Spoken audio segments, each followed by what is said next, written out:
Welcome back to The Explainer, brought to you by Forge College. Let's jump right in. We're continuing our module on energy implications today. Last time, you'll remember we talked about renewable integration, literally figuring out exactly where our power comes from. But today is all about strategies for improving mining efficiency. Because, let's be honest, we aren't just trying to heat up the neighborhood for no reason, right? We want to know, how do we squeeze way more work out of the exact same amount of juice? So, here's our game plan for today's explainer. We'll start with a factory metaphor, then break down the hardware, the facility, and the operations. After that, we'll wrap up with the efficiency workflow and some geographic trade-offs. Okay, before we start pulling any levers, we absolutely have to lock down our ultimate goal. It's the core metric that derives this entire space: joules per terahash. A joule is your unit of energy, and a terahash is your unit of computational work.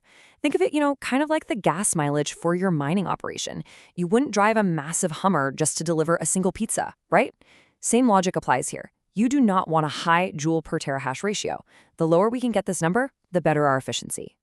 All right, Section 1, the factory metaphor, building the thermodynamic blueprint. To really wrap our heads around this, we need to stop thinking of a mining site as just a loud room full of computers. It's actually a meticulously balanced thermodynamic factory. Think of it like this. Your ASICs, those specialized rigs, are your hardworking production machines. Then your facility infrastructure and cooling, those are the conveyor belts, hauling the raw electricity in and whisking that massive amount of waste heat right back out. And finally, your operational scheduling acts as the factory shift manager. Literally every single efficiency upgrade we talk about today is going to fall into one of those three buckets. Moving right along to Section 2, hardware, the production machines. So our first major lever is just upgrading the hardware itself. If you swap out an older, power-hungry 45 joule per terahash rig for a sleek, modern 25 joule unit, you are getting an absolutely massive leap in performance. It is the ultimate work smarter, not harder move, because suddenly, way fewer machines are cranking out the exact same amount of work. This directly slashes your overhead. You need less racking space, you need less intense cooling. It's honestly like replacing an entire fleet of gas-guzzling delivery trucks with top-of-the-line hybrids. Which brings us to Section 3, facility, the conveyor belts. Now look, hardware is crazy expensive, and you can't always just drop cash on brand new machines. So let's talk about greasing those conveyor belts instead. Your facility actually has all this hidden friction that wastes electricity as heat before it even touches a computer chip. But we can fix that. We can cut those overhead losses by optimizing our cooling airflow. A really great example is hot aisle containment. If you aren't physically separating your cold intake air from your 100-degree exhaust air, you're basically running the AC with your oven door wide open. Total waste. We can also correct the power factor and switch over to high-voltage direct current. Because every single time you convert power from the grid, you bleed a little bit off as heat. Eliminating those conversion steps, that is just pure, unadulterated energy saved. Next up, Section 4. Operations, factory scheduling. This third lever is fascinating because it doesn't even touch the physical equipment. It's entirely about how we cleverly manage the shift schedules. This is where the magic of software and timing really shines. Intelligent scheduling lets us run the factory full tilt when grid conditions are great and then throttle things down when energy prices or carbon intensity suddenly spike. Imagine running your dishwasher or dryer at 2 in the morning to save a few bucks on your electric bill, but scaled up to an industrial multi-megawatt level. By syncing your uptime to cheap, abundant renewable energy, sure, you might hash a little less overall in a 24-hour window, but the hashes you do produce, they are significantly cheaper. And here is how all these trade-offs stack up against each other. Hardware swaps give you massive, we're talking 15 to 50% gains in efficiency, but obviously they cost an absolute fortune upfront.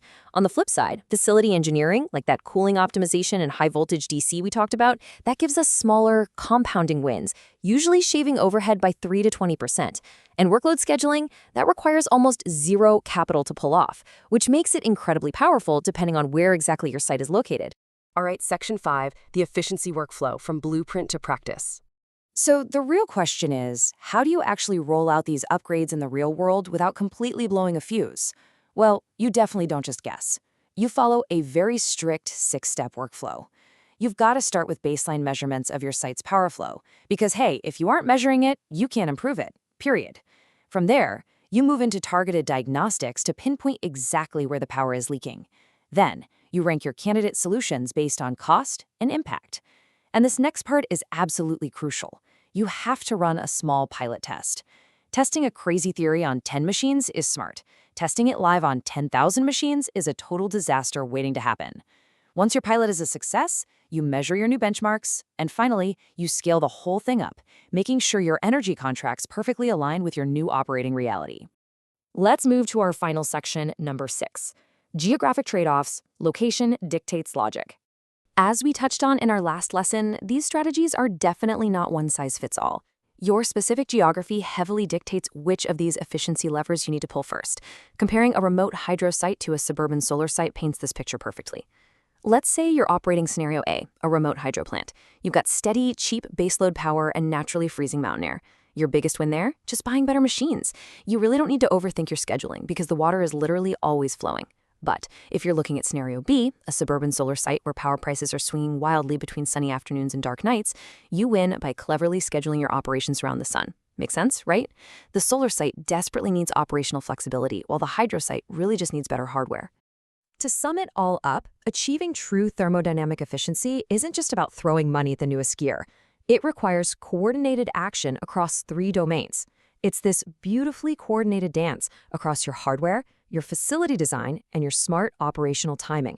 You really have to tune the entire factory so it functions as a single breathing system. And doing that successfully, that is exactly what dictates the long-term survival and profitability of your mining operation, and ultimately the security of the broader Bitcoin network. Before we clock out of the factory today, I want to leave you with a question to chew on for our next lesson. Which of these efficiency strategies are actually resilient to larger systemic risks? Think about it. If you suddenly can't buy new hardware because of a massive global supply chain crunch, how resilient is your operation really? To explore the answers to that question and to dig into a ton of other Web3 learning resources, be sure to head over to forge.college. I've had an absolute blast breaking this down for you today. So keep learning, keep optimizing, and I will see you in the next explainer, brought to you by Forge College.